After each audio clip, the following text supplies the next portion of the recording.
Assalamualaikum warahmatullahi wabarakatuh. Perkenalkan, nama saya Muhammad Iqbal Solihin dari kelompok 5. Di sini kami akan menjelaskan tentang unit 7, yaitu perkembangan afektif.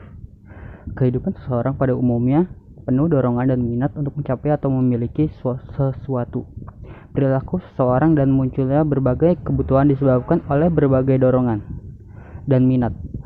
Seberapa banyak dorongan-dorongan dan minat seseorang itu terpenuhi merupakan dasar dari pengalaman emosionalnya.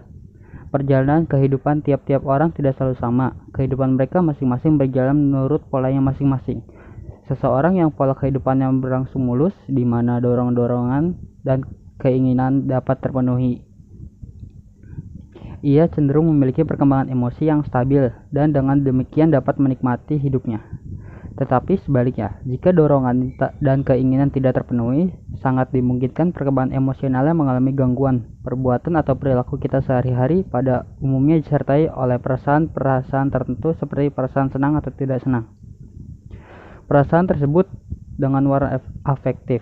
Namun emosi dan perasaan adalah dua hal yang berbeda, tapi perbedaan antara keduanya tidak dapat dinyatakan dengan tegas. Emosi dan perasaan merupakan suatu gejala emosional yang secara kualitatif berkelanjutan, akan tetapi tidak jelas batasnya. Jadi, emosi adalah pengalaman afektif yang disertai dengan penyesuaian dari dalam diri individu dengan keadaan mental dan fisik dan berwujud suatu tingkah laku yang nampak. Seseorang yang pola kehidupannya berlangsung mulus, di mana dorongan-dorongan dan keinginan-keinginan atau minatnya dapat terpenuhi atau dapat berhasil dicapai, karena cenderung memiliki perkembangan emosi yang stabil dan dengan demikian dapat menikmati hidupnya. Hal itu juga didukung dengan nilai, sikap, dan moral yang ke arah positif.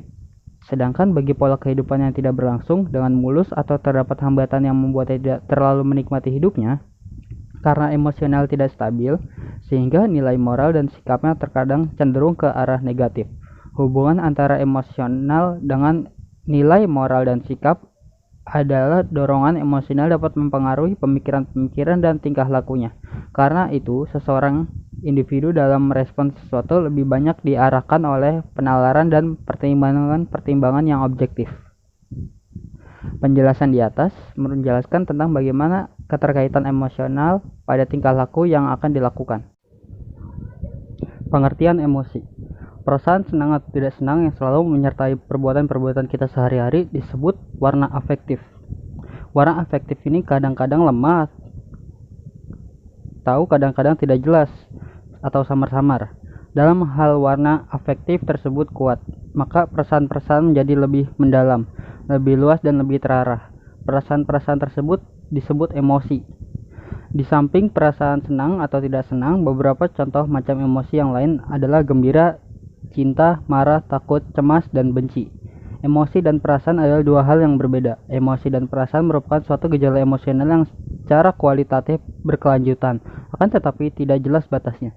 Pada suatu saat, warna afektif dapat dikatakan sebagai perasaan, tetapi juga dapat dikatakan sebagai emosi.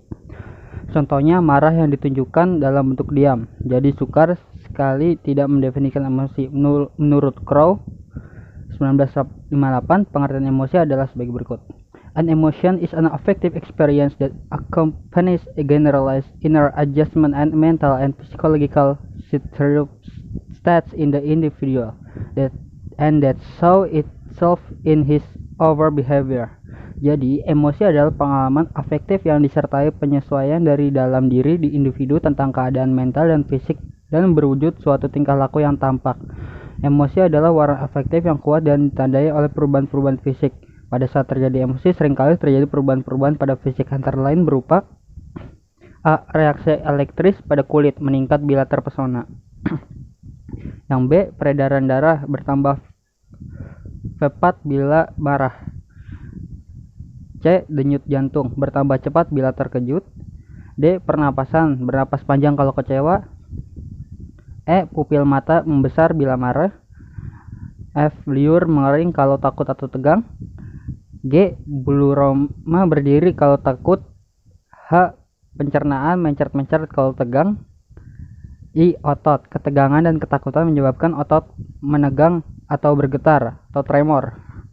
J. Komposisi darah. Komposisi darah akan ikut berubah karena emosional yang menyebabkan kelenjar-kelenjar lebih aktif. Assalamualaikum warahmatullahi wabarakatuh. Nama saya Mutiara Hazana. Saya akan melanjutkan presentasi dari Muhammad Iqbal. Yang kedua, karakteristik perkembangan emosional. Secara tradisional, masa remaja dianggap sebagai periode badai dan tekanan, suatu masa di mana ketegangan, keterangan emosional sebagai akibat dan perubahan fisik dan kelenjar pola emosi remaja adalah sama dengan pola emosi masa kanak-kanak. Jenis emosi yang secara normal dialami adalah cinta atau kasih sayang, gembira, amarah, takut, cemas, cemburu, sedih, dan lain-lainnya. Perbedaan terletak pada macam dan derajat rangsangan yang mengakibatkan emosinya, dan khususnya pola pengendalian yang dilakukan individu terhadap ungkapan emosi mereka. Remajanya sendiri menyadari bahwa aspek-aspek emosional dalam kehidupan adalah kepentingan. Menurut Jarslit pada tahun 1957-133. Untuk selanjutnya, berikut ini dibahas beberapa kondisi emosional sebagai berikut. A. Cinta atau kasih sayang. Faktor penting dalam kehidupan remaja adalah kapasitasnya untuk mencintai orang lain dan kebutuhan untuk mendapatkan cinta dari orang lain, kemampuan untuk memberinya, kebutuhan untuk memberi dan menerima cinta menjadi sangat penting, walaupun kebutuhan akan perasaan itu disembunyikan secara rapi. Para remaja yang berontak secara terang-terangan, nakal, dan mempunyai sikap permusuhan besar kemungkinan disebabkan oleh kurangnya rasa cinta dan cinta yang tidak disadarinya. B. Gembira. Pada umumnya, individu dapat mengingat kembali pengalaman-pengalaman yang menyenangkan yang dialami selama remaja. Perasaan gembira dari remaja belum banyak diteliti.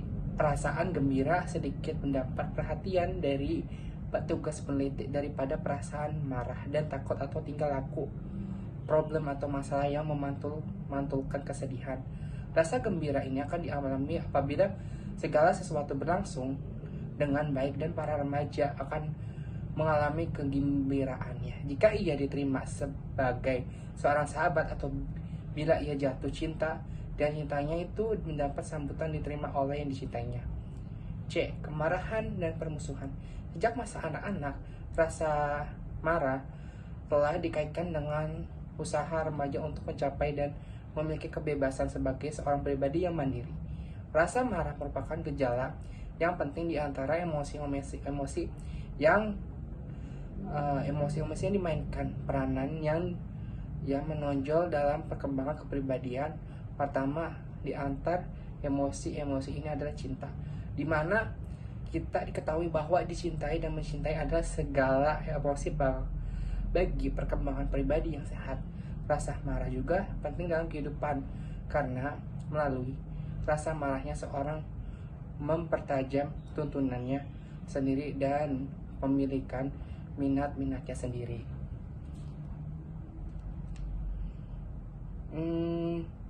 Mendekati saat mencapai remaja, dia telah melalui banyak fase dalam perkembangan emosionalnya, antara lain itu dalam kaitan dengan marah, perbuatan marah dengan cara menyatakan kemarahan itu. Kondisi-kondisi yang menyebabkan timbulnya marah kurang lebih sama, tetapi ada beberapa perubahan sehubungan dengan pertamanya umur dan kondisi-kondisi yang tertentu menimbulkan rasa marah dan meningkatkan penguasaan kendali emosional. Banyak hambatan berpengaruh pada kehidupan emosional remaja, tetapi rasa marah tersebut terus akan berlanjut kemunculan apabila minat-minatnya, rencana-rencananya, dan tidak tindakan ditentangnya. Yang D. Ketakutan dan kecemasan. Menjelang anak mencapai masa remaja, dia telah mengalami seringkali perkembangan panjang yang mempengaruhi pasang surut berkenaan dengan rasa ketakutannya. Banyak ketakutan baru muncul karena ada kecemasan dan berani yang bersama dengan perkembangannya. Remaja itu sendiri, salah satunya itu menghindarkan diri dari rasa takut adalah menyerah terhadap rasa takut, seperti terjadi bila seorang begitu takut sehingga ia tidak berani mencapai apa yang ada sekarang atau masa depan yang tidak menentu. Halo, saya Putri Syaras Nabila. Saya akan melanjutkan yang sebelumnya. Faktor-faktor yang mempengaruhi perkembangan emosi. Keadaan individual anak itu memiliki beberapa faktor yang dapat mempengaruhi perkembangan emosi. Misalnya cacat tubuh ataupun kekurangan pada diri anak akan mempengaruhi perkembangan emosional. Bahkan akan berdampak lebih jauh pada kepribadian anak. Misalnya rendah diri, mudah tersinggung, atau menarik diri dari lingkungan. Faktor belajar pengalaman anak menentukan reaksi potensial mana yang mereka gunakan untuk marah. Pengalaman belajar yang menunjang perkembangan emosi antara lain anak belajar mengekspresikan emosinya dalam bentuk perilaku yang memberi penguasaan sedikit atau sama sekali tidak memberikan kepuasan, belajar dengan cara meniru dan belajar meniru dan mengamati hal-hal yang membangkitkan emosi orang lain. Anak bereaksi dengan emosi dan metode yang sama dengan orang-orang. Belajar dengan mempersamakan diri, anak meniru reaksi emosional orang lain yang tergugah oleh rangsangan yang sama dengan rangsangan yang telah membangkitkan emosi orang yang ditiru. Di sini anak yang meniru emosi orang yang dikagumi. Belajar dengan membimbing dan mengawas anak, diajarkan cara bereaksi yang dapat diterima jika suatu emosi terangsang dengan pelatihan. Anak-anak dimotivasi untuk bereaksi terhadap rangsangan yang biasanya membangkitkan emosi yang menyenangkan dan dicegah agar tidak bereaksi secara emosional terhadap rangsangan yang membangkitkan emosi yang tidak menyenangkan. Belajar dengan pengondisian dengan metode atau cara ini objek. Situasi yang mulanya gagal memancing reaksi emosional kemudian berhasil dengan cara asosiasi. Pengondisian terjadi dengan mudah dan cepat pada awal kehidupan karena anak kecil kurang mengenal betapa tidak rasionalnya reaksi mereka yang tidak dapat dipisah-pisahkan. Maka pertumbuhan fisik mempunyai pengaruh terhadap tingkah laku dalam masa remaja. Perubahan yang terjadi sangat mencolok dan jelas sehingga dapat mengganggu keseimbangan yang sebelumnya mudah terbentuk. Perilaku mereka mendadak menjadi sulit diduga dan seringkali agak melawan norma sosial yang berlaku. Seberapa jauh perubahan pada masa remaja akan mempengaruhi perilaku sebagian besar tergantung pada kemampuan dan kemauan anak remaja untuk mengungkapkan keprihatinan dan kecemasan kepada orang lain, sehingga dengan begitu ia dapat memperoleh pandangan baru dan yang lebih baik. Dunbar dalam Harlock 1992 menjelaskan reaksi efektif terhadap perubahan utama ditentukan oleh kemampuan untuk berkomunikasi. Karena berkomunikasi merupakan cara untuk mengatasi kecemasan yang selalu disertai tekanan. Perubahan pada masa remaja sering mempengaruhi sikap dan perilaku. Harlock 1992 mengemukakan perubahan yang terjadi yaitu ingin menyendiri, bosan, inkoordinasi, antagonisasi. Perbedaan individual dalam perkembangan emosi. Meskipun pola perkembangan emosi dapat diramalkan, tetapi terdapat perbedaan dalam segi frekuensi, intensitas, serta jangkauan waktu dan berbagai macam emosi. Dan juga saat pemunculannya. Perbedaan ini sudah mulai terlihat sebelum masa bayi berakhir dan semakin bertambah frekuensinya serta lebih mencolok sehubungan dengan bertambahnya usia anak-anak. Dengan meningkatnya usia anak, semua emosi diekspresikan secara lebih lunak karena telah mempelajari reaksi orang lain terhadap luapan emosi yang berlebihan. Anak yang sehat cenderung kurang emosional dibandingkan dengan anak yang kurang sehat. Ditinjau kedudukannya sebagai anggota suatu kelompok, anak-anak yang pandai bereaksi lebih emosional terhadap berbagai macam rangsangan dibandingkan dengan anak-anak yang kurang pandai, tetapi sebaliknya, mereka juga cenderung lebih mampu mengendalikan ekspresi emosi. Cara mendidik yang otoriter mendorong perkembangan emosi kecemasan dan takut, sedangkan cara mendidik yang permisif atau demokratif mendorong berkembangnya semangat dan rasa kasih sayang. Anak-anak dari keluarga yang berstatus sosial ekonomi rendah cenderung lebih mengembangkan rasa takut dan cemas dibandingkan dengan mereka yang berasal dari keluarga status sosial ekonomi tinggi. Dengan meningkatnya usia anak, semua emosi diekspresikan secara lebih lunak karena mereka telah mempelajari reaksi orang lain terhadap luapan emosi yang berlebihan. Sekalipun emosi itu berupa kegembiraan atau emosi yang menyenangkan Selain itu, karena anak-anak mengekang sebagian ekspresi emosi mereka, emosi tersebut cenderung bertahan lebih lama daripada jika emosi diekspresikan secara lebih terbuka.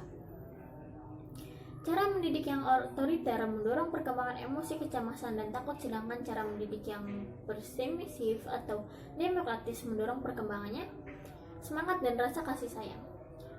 Anak-anak dari keluarga yang berstatus sosial ekonomi mereka akan berasal dari keluarga tinggi. Upaya pengembangan emosi remaja dan implikasinya dalam penyelenggaraan pendidikan. Apabila ada ledakan-ledakan keamarahan, sebaiknya kita memperkecil ledakan emosi tersebut.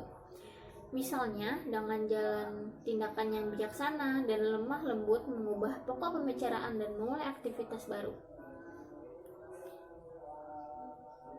Mampu memelihara diri sendiri, namun ia harus lepas dari orang tuanya agar menjadi orang dewasa yang mandiri sehingga adanya konflik dengan orang tua yang tidak dapat dihindari. Adapun terjadi friksasi semacam ini, para remaja mungkin merasa bersalah, yang selanjutnya dapat memperbesar jurang antara dia dengan orang tuanya. Seorang siswa yang merasa bingung terhadap rantau peristiwa tersebut mungkin merasa perlu menceritakan penderitaannya, termasuk mungkin rahasia-rahasia pribadinya kepada orang lain. Karena itu, seorang guru diminta untuk berfungsi dan bersikap seperti pendengar yang simpatik siswa sekolah menengah atau banyak mengisi pikirannya orang tua dan apa yang dilakukan dalam hidupnya setelah ia tamat sekolah. Salah satu persoalan yang paling membingungkan yang dihadapi oleh guru ialah bagaimana menghadapi siswa yang hanya mempunyai kecakapan terbatasan tetapi yang selalu memimpikan kejayaan. Seorang guru tidak ingin membuat mereka putus asa, tetapi ia mendorong siswa tersebut.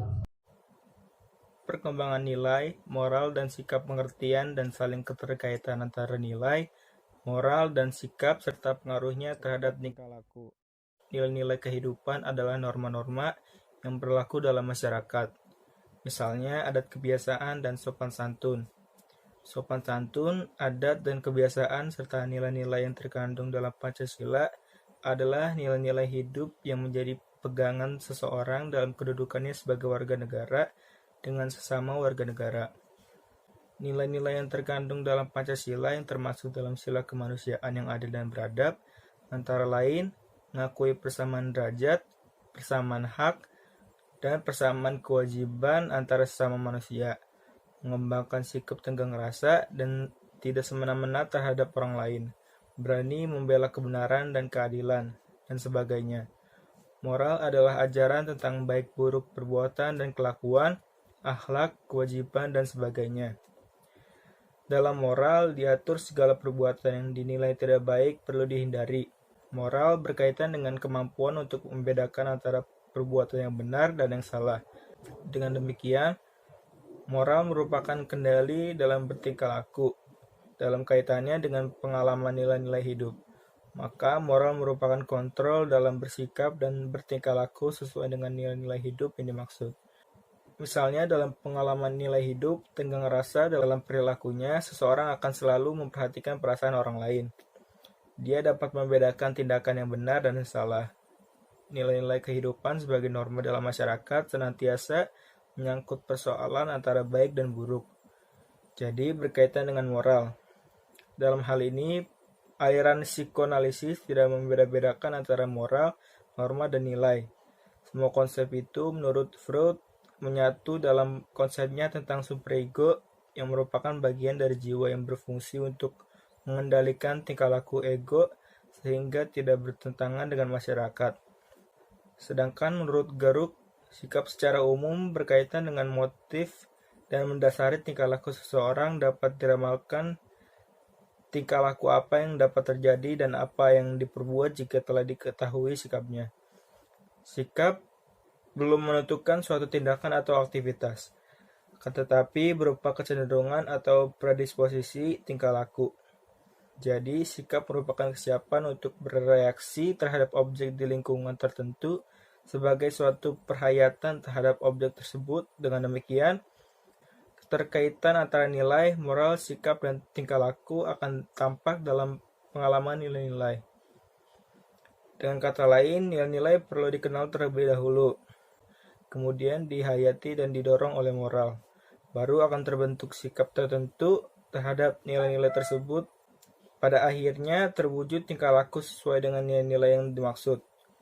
Upaya mengembangkan nilai moral dan sikap remaja serta implikasinya dalam penyelenggaraan pendidikan.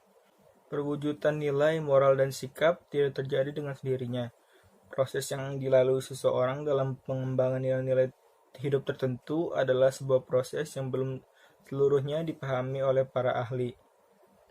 Adapun upaya-upaya yang dapat dilakukan dalam mengembangkan nilai, moral, sikap remaja adalah menciptakan komunikasi mengikut sertakan remaja dalam beberapa pembicaraan dan dalam pengambilan keputusan keluarga, sedangkan kelompok sebaya remaja turut serta aktif dalam tanggung jawab dan penentuan maupun keputusan kelompok, dan remaja juga berpartisipasi untuk mengembangkan aspek moral, misalnya dalam kerja kelompok, sehingga dia belajar tidak melakukan sesuatu yang akan merugikan orang lain, karena hal ini sesuai dengan nilai atau norma-norma moral.